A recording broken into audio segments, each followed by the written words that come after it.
Hey everyone, welcome back to Spoiler Territory. This is gonna be my season 8 review on The Flash. Hey, it's about Albert Dan and episodes 6 through 13 and other podcast episodes because it was like so long. So basically, this is like basically part 3 if you want to, if you want, in a way, count that. So I'm not talking about everything from episode 14 to the ending, which I will talk about the ending the most because it's fresh in my mind. Yes, I feel like I went from a little bit down on my notes, so but you still see me. I'm that's seven, right? The 7 episodes I'm not talk about. So with episode 14, I'm not talking about that. This is after Frost dies and the team's going through grief basically, and then there's a, I have something about the technology from Arrow Labs was stolen from some dude, which isn't a bit. In this episode, just the team is all labs. Basically, they were able to stop him, and the point of that was to see that they were able to continue on with doing the missions, without also dealing with the loss of Frost, what I mean. So, and they weren't too focused on that. And then it's tough for Barry and the rest of the team because then their Team Flash, I mean, they can't take a day off, even though sometimes they do. But that's not the point I'm trying to make. But it's focused on the fact that they are upset, and Kanan is also upset that she doesn't want to attend Frost's funeral. So then, like, everyone, Team Flash except Kanan, has the meeting, and then Joe is also joins in the meeting, just as trying to figure out what to do with losing Frost, and then Iris starts to feel about the fact that her being her working in the CCC basically is, she wants to write a story about Frost and she wants to honor her, but she can't find a way to do so, and that's understandable, what I mean. So a lot of characters, Chester and Ledra and Barry and Iris basically, that are trying to find a way to honor Frost and do things to feel at least a little bit more better, and then Barry does like a bucket list thing, which we've seen like a lot of people in life, do, to honor someone. And even though Barry does the bucket list for the episode, he doesn't really feel like that's enough, or maybe that's maybe Barry was trying to figure out. Barry originally understands that maybe that's not the right way to. Not saying that's wrong, but just saying that's not the right way to honor Frost in that way. It feels like didn't drop done this with no approach. Basically, even Mark has a hard time too. That he was stating Frost, and he saw the incident Frost's way, basically meaning that he really understood her. He really knew her, and we see that Frost's jacket is in the Flash Museum. Kellen is basically putting things in the box. There are Frost and me puts them in her closet for storage, and then Barry knocks on Kellen's door, and they have this conversation about that Kellen's so upset she doesn't want to attend the funeral, like I just said, and Barry tells her that's not a good idea, maybe you might regret it, and then he just wants her to shut herself out from the team just because of a for Kellen. Like, metaphorically, just the voice inside her is trying to.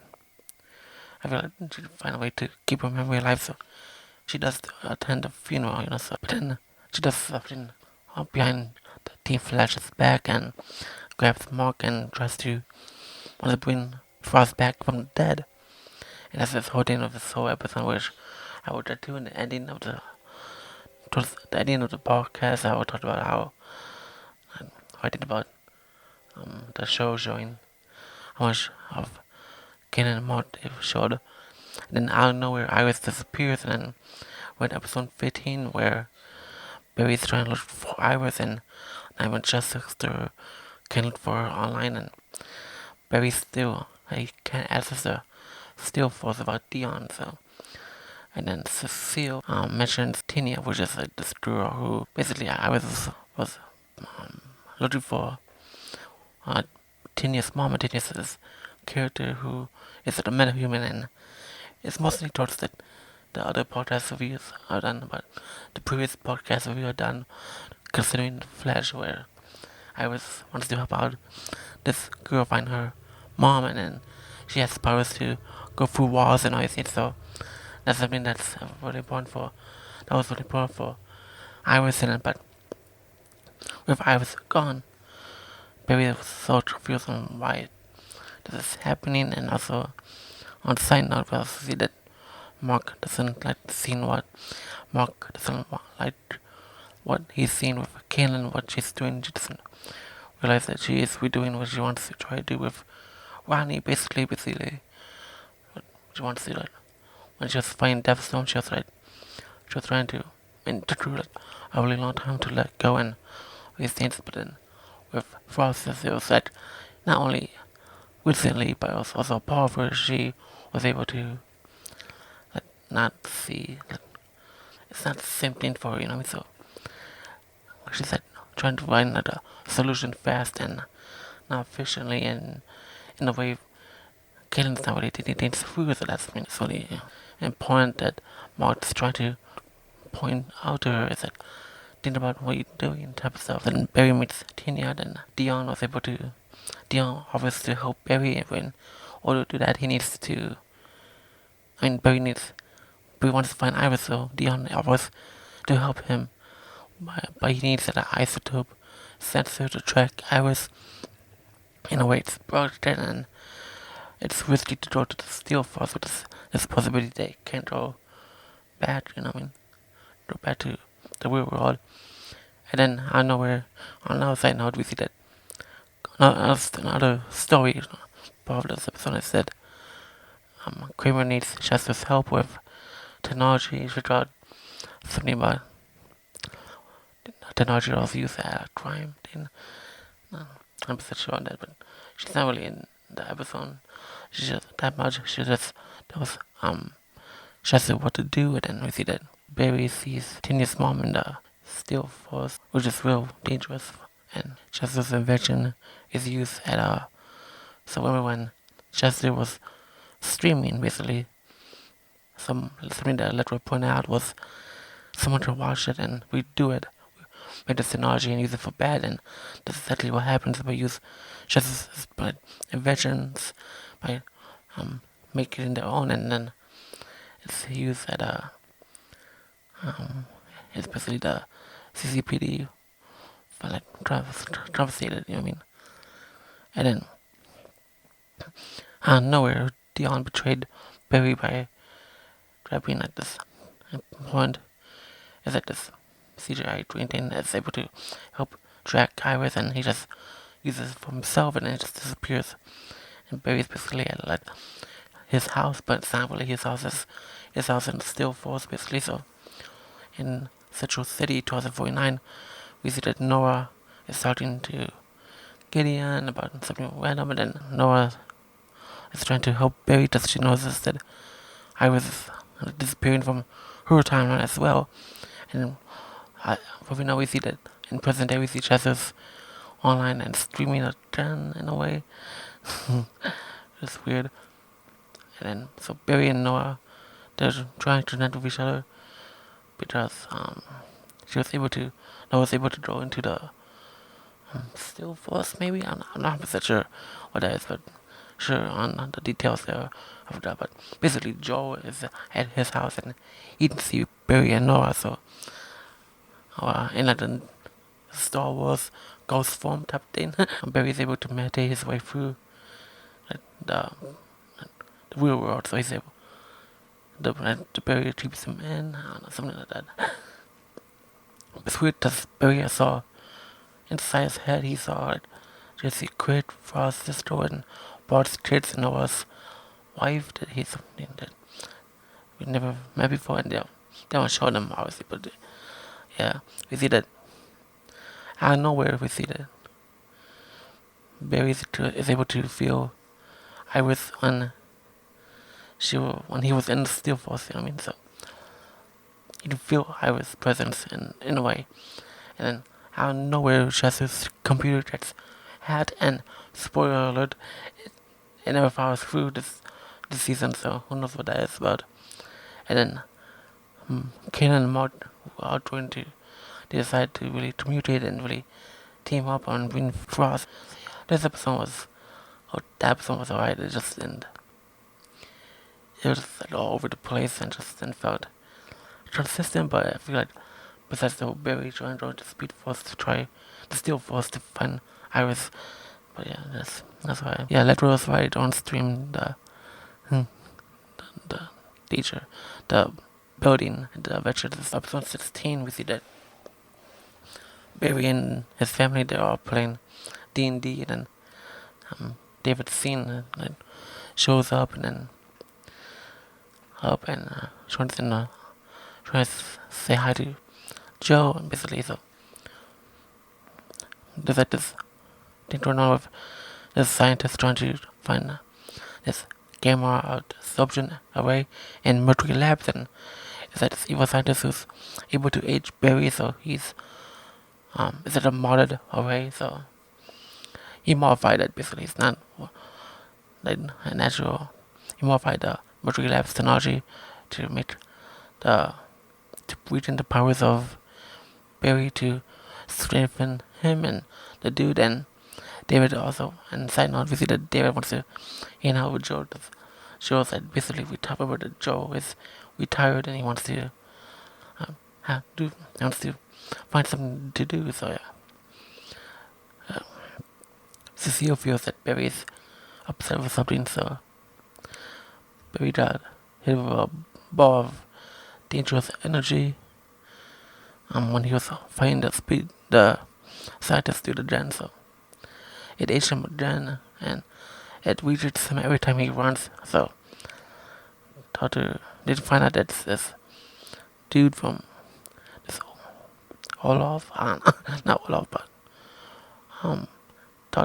Doctor Pyto, I'm misspelling, I'm butchering his name, sorry, but then the powers that Barry's trying to use the speed mode as he wants to stop the dude, and it was one for him even to the point where his memories are all over the place, and he tries to talk about the wrong name, and then by accident, and then we see that Cecile joins Barry to head at the lab, and Barry forgets the name of Star Labs, and he teaches Cecile to the Great Wall of China, which isn't the place where they should be.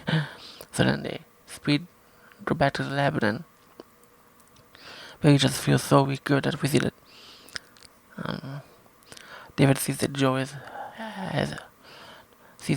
stuck with in his past, because he feels that he's at certain past, basically. So that's really he wants to David wants to get Joe out of. So then we see that Cecile mentions that who she looked up to, which is her grandma, who never feel running out of time, and Chester is able to go into the dude's laptop and the energy amplifier to make himself, and then that's why so basically the dude's made himself look younger. That's by taking Barry's age, if that makes sense, with the modified gamma array thing. And Barry's trying to overdrive the speed thing, which makes Barry younger than, so which defeat the dude basically. Yeah, this episode was alright. It just didn't feel like much.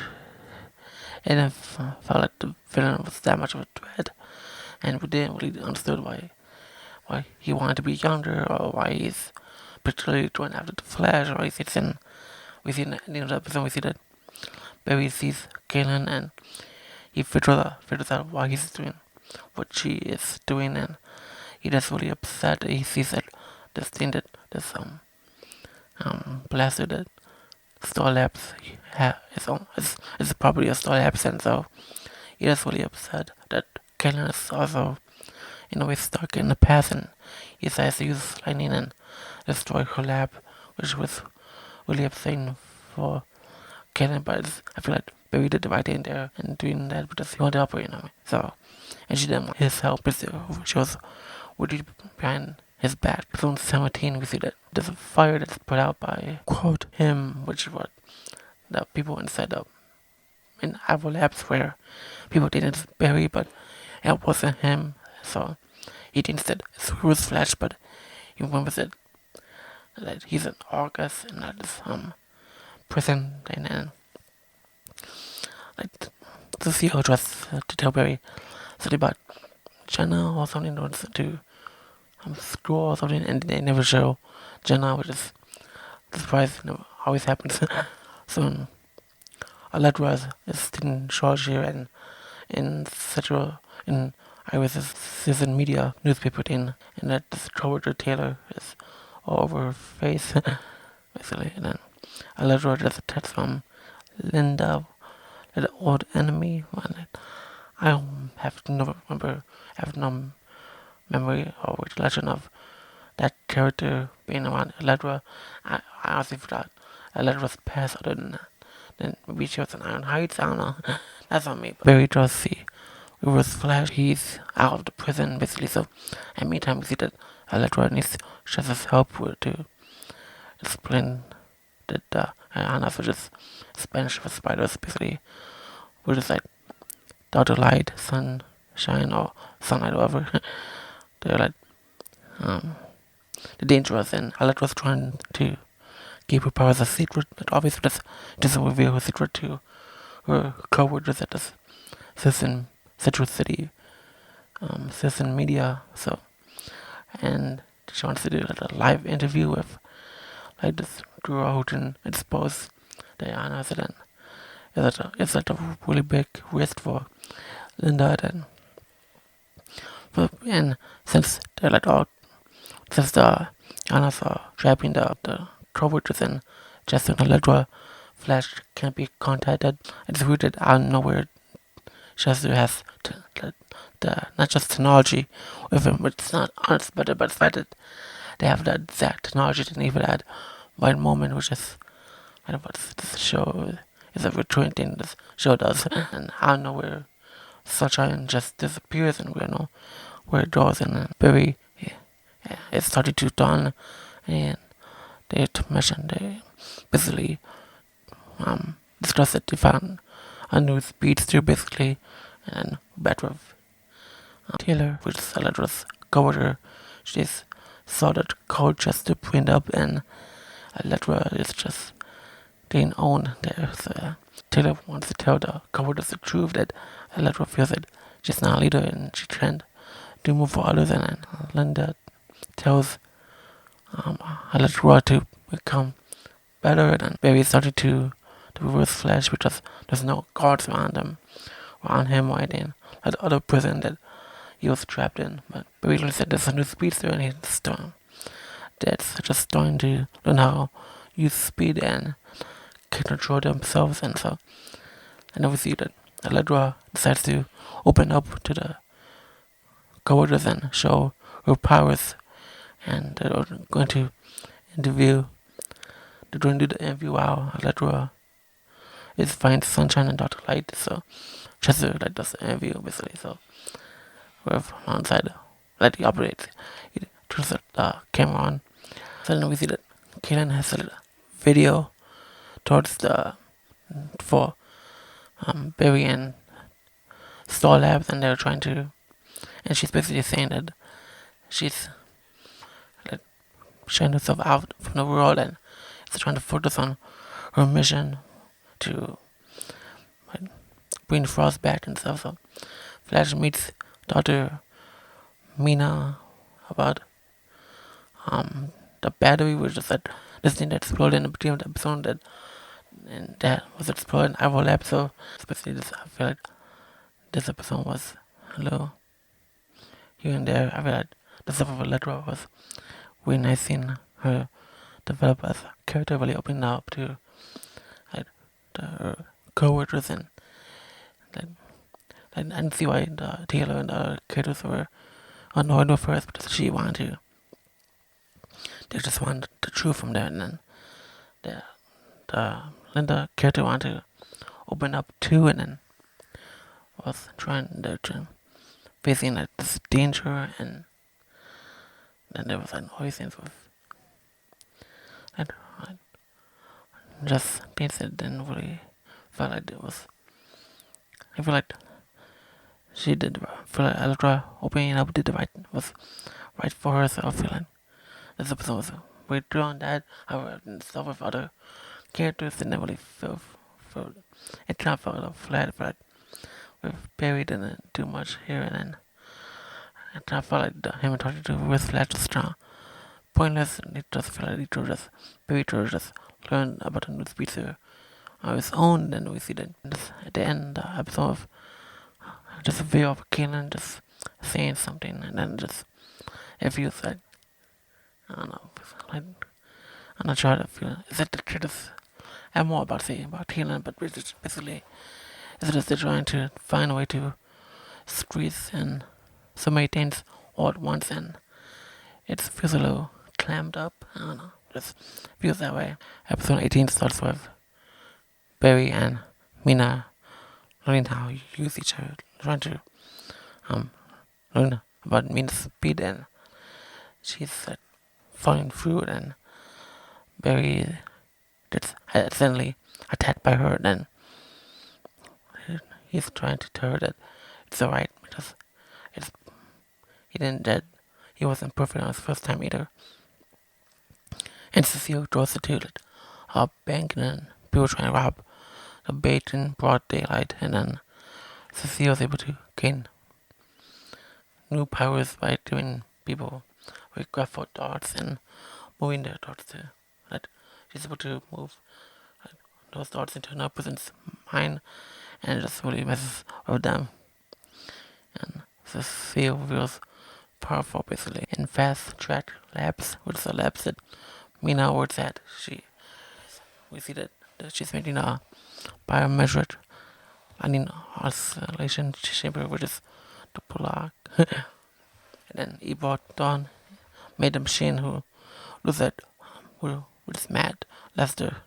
It's played by Matt Lester, so he says he's not a murderous speedster to Barry, because when Barry is asking who is he, and then he's like Barry feels like he's playing games of him in that way. We see like a flashback of Euro where Dawn applies to fast track labs to be able to build the blood, and Barry goes to the island to see Wells and who's in Supermax, and they learn that Mina has a negative speed force within her, because so Barry goes back to Central City, and Wells gets a visit from none other than John Derrico with the green box, and then John says he can't open the box, and then Barry wants to turn the plot on again to help Mina, who Ebot on is, and he wants to find a way to stop him. So anyways, with Mina activates the plot, and it's more electric with her negative speed force, and she creates more speed, which is a bad thing. Then back in Ireland, we see that John opens the box. He sees that he just changes his mind and throws the box, and just reminded himself that he wants to be with his family, So the things that Reverse Flash was Wells, he told John he wanted to look inside the box because he wanted the power for himself. And apparently, Ebot Dawn, the other Dawn, he wanted to be a speedster and changed his mind because of love. Come on. Alright. He wanted to be a hero, and it feels so forced and just uninteresting in so many ways. I just can't think of anything else. It's weird, so was he meant to be evil and not? Was he supposed to, there was no clear clarification on if Ebot was supposed to be a bad guy for all this. Is that they just shoved it back and forth with this dude? And then they're in the Keystone Dam, and then where Mina's able to absorb electricity, and then she is able to cancel out the Flash's powers and tells Mina how much he means to him, and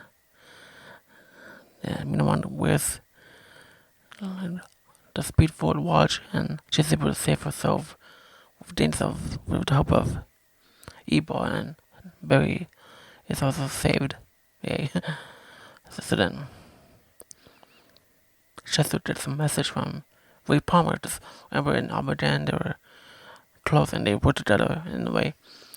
And he says that Ray says that Sarah met Ebon back then, and he was at a fixed point basically. Basically he's supposed to loop himself, so if you watch that episode of Legends tomorrow, you know it's Nate that does the looping, not really Nate, but another version of Nate that is the fixed point. And so for Ebon, he was the time warps were forced to make him the fixed point. Barry tells the team that the time warps brought Ebon back to life, and with Mina, Cecile saves her, basically uses her powers to save a lady, and while Rosa spices on her, and we'll know it's Rosa until the next episode, but yeah, it's Rosa. And Keelan and Mark talked about the cryopod thing, and then it's able to,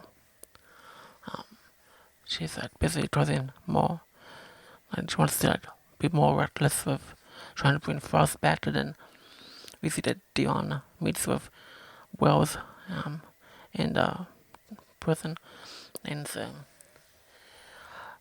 some things of the thing with Mina and Barry, it was really done well. I just didn't buy the whole love thing. It just felt so forced and just didn't really care.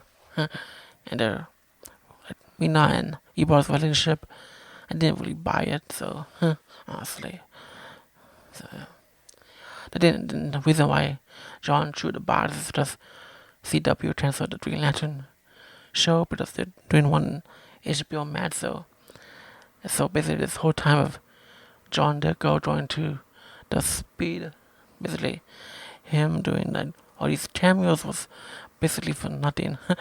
But I have some, you guys watch my next podcast episode, I talked about John Deco and the multi-universe, about the multiverse and all that stuff in a little bit more detail in my Superman Lewis season 2 episode.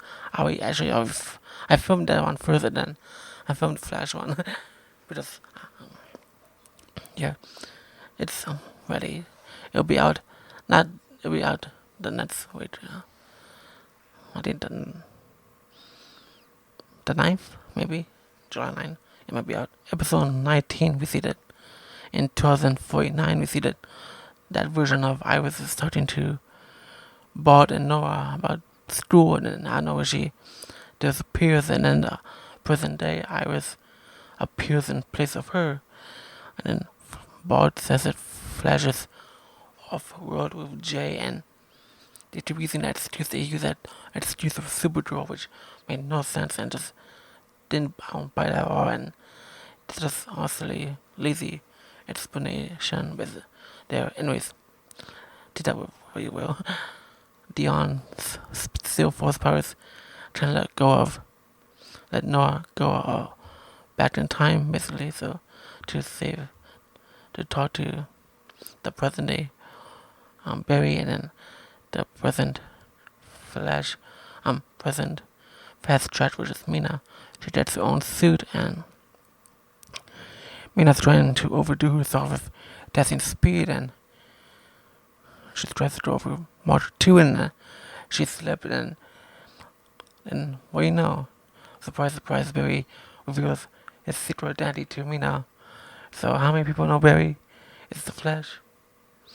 I know where Dion kills the reverse Flash, and that actually kills him. And you can see that it's a corpse, basically. And then Cecile and Rosa talked about Cecile's powers, the fact that Rosa doesn't have her powers anymore, then basically Cecile does, and then we see that I was in the future in 2049, we see that Jay's wife Joan she's learning that Iris' sickness is from a negative tachyon, and Noah is able to somehow go to year 2022. So the day was Noah was always able to travel back in time. The only thing is that she couldn't do it with this Iris because this Iris is stuck in the still force in some way. So Dion's not letting Iris travel back in time, if that makes sense. The other three forces, Dion, Bashir, and after the girl's name, Frieza, right? Yeah, Frieza. They're fighting Mina, and then Barry fights back, and then Noah, like the daughter Noah, arrives at Star Labs, and then we see that on side note we see that Kanan goes into the cryopod, and then back with the Force Noah, which is like a woman that looks like Barry's mom, who was part of the forces. She's not there because she's a positive force, and Iris has speed sickness would spread the positive forces, and every speed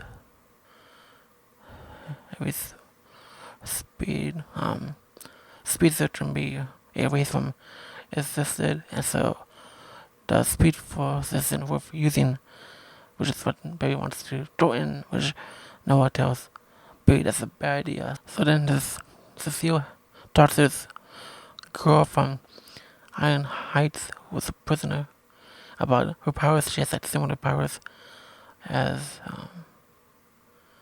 Cecile, and now I remember where she's from. She's the flush drain girl. She's at the leader of the flush drain. She had mind powers, but yeah, that's why she looks familiar. But anyways, they try to talk about her powers, and then we see that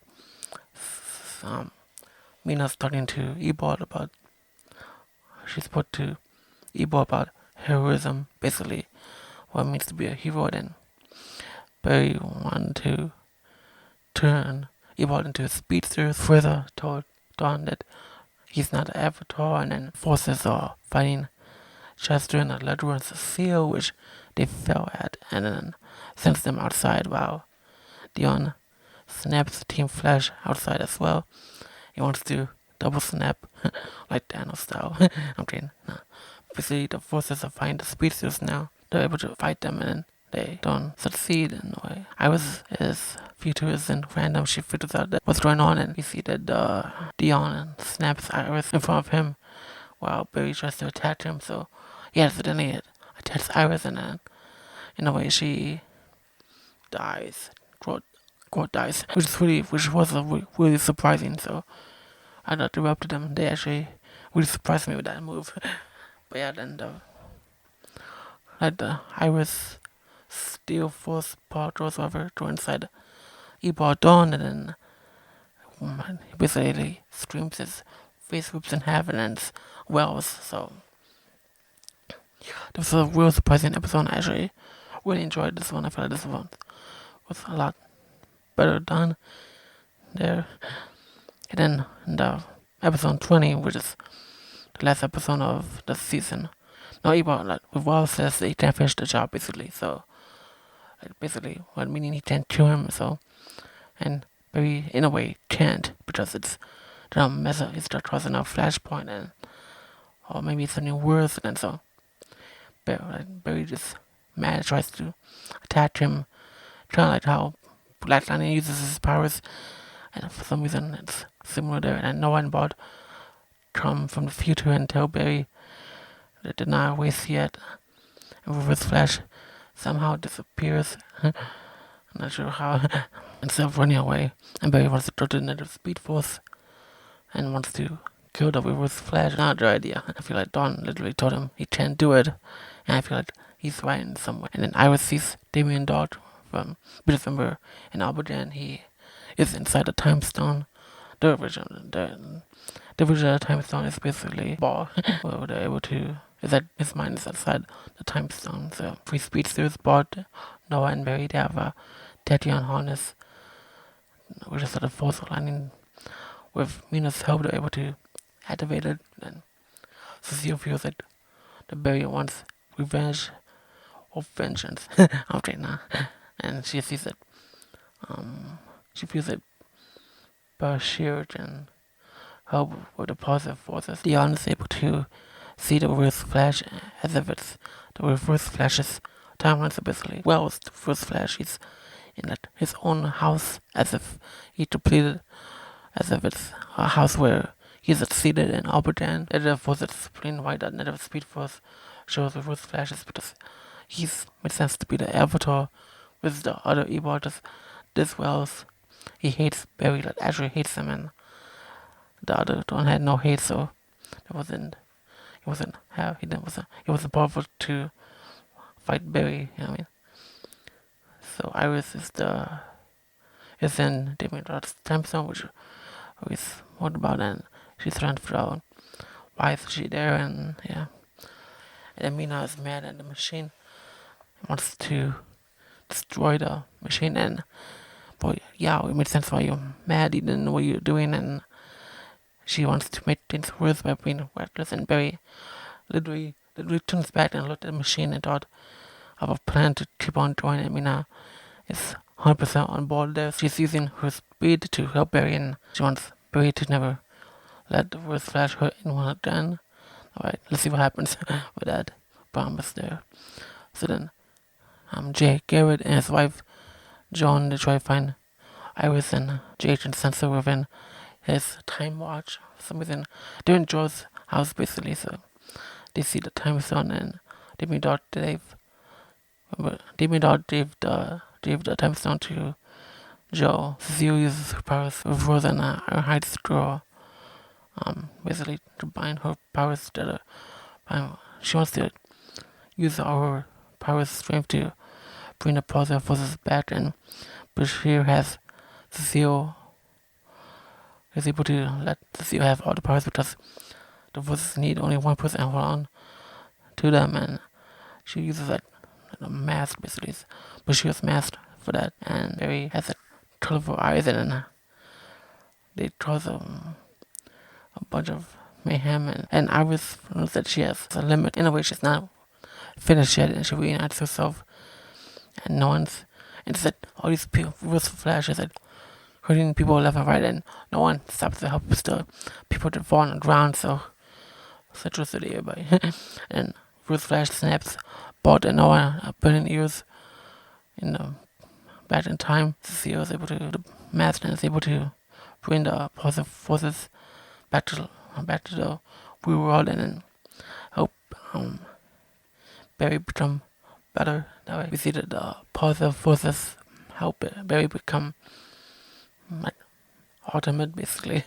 And he's fighting the negative flash, and to cause a bunch of mayhem for out of the city, and then Iris returns and sees Barry, and then Barry like meditates and relaxes himself, letting the negative energy out of him in a way, and then is that he's like doing all this, and at first I was like, dude, like the city's like breaking, I sure you wanna sit down, but he's able to rewind the timeline in a way, then he snaps his kids back to the present day, and Mina is alive, but Mina lost her powers, and the universe resets itself with a colorful aurora at night.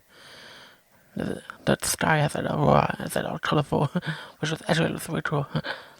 So then Cecile was able to be back to her power self until she grabs just this coffee, so she has new powers that were added. But Iris is with Tanya, and Flash is able to help reunite her with her mom, and that's actually good. And then the scene with the trial pod, Maud is trying to figure out why is there a shaper malfunction, and they don't show Frost, and he doesn't show if that is Frost. I understand the actress is pregnant, so they probably didn't want to show her, you know what I mean? Which is understandable, but they were just showing her face, maybe? I don't know. Just a thought. So they're trying. Iris and Barry learned that maybe there's another Speed Force, another negative Speed Force and Avatar in the future, and then we see that in 2049 there's blue crystal thing there, and we're just unsure of. So that's where the episode ends. And so yeah, this episode was actually really good. I really enjoyed how things wrapped up. However, the one thing that was really weird is that I understand that Daniel was putting so she can't be on the show that much, but overall that they don't really. I'm not sure if that's why they had Frost. I mean, why they had a Kanan character not be part of the story so much is that they put her in the very end. Is that she has a spot in the end of almost every episode, and ending part of the episode for this half of the season, which was really strange for them to do. So I'm not sure why it was done that way. I think with Iris and the time sets in this, it made sense. Things were wrapped up really well with her, and it made sense why everything was done that way. It was always Reverse Flash's plan to do all of that, and it just feels like there was more things to do. But in say, I feel like that's the end of him and Reverse Flash that way. So with Chester and Electra, they have that because of Armageddon, we know that they basically end up being together ever throughout the season. They were like flirting all these scenes and just didn't see much of that this season, which is understandable. They had a lot. Those characters had a lot to deal with the missions and losing Frost and all these things. So, but anyways, that was just weird how the first half of the season made it seem like they were building to something, and then towards the ending of the back half of the season, they end. So that was really interesting and weird that they done it that way. It just feels weird that they or like that. I really enjoyed seeing Bald and Noah involved in some ways, helping their dad, and yeah, so that was fun to see in that way. Yeah, overall, season was alright. Yeah, not good, but okay.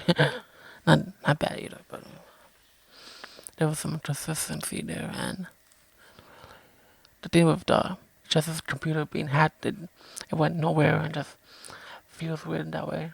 But yeah, overall, what do you think about the season? What do you think about the finale? What do you think about any of this? Let me know in the comments down below. I'll see you guys soon, and next week is my Superman Lewis review. So Superman Lewis season 2 discussion. I have a wonderful day. I'll see you soon.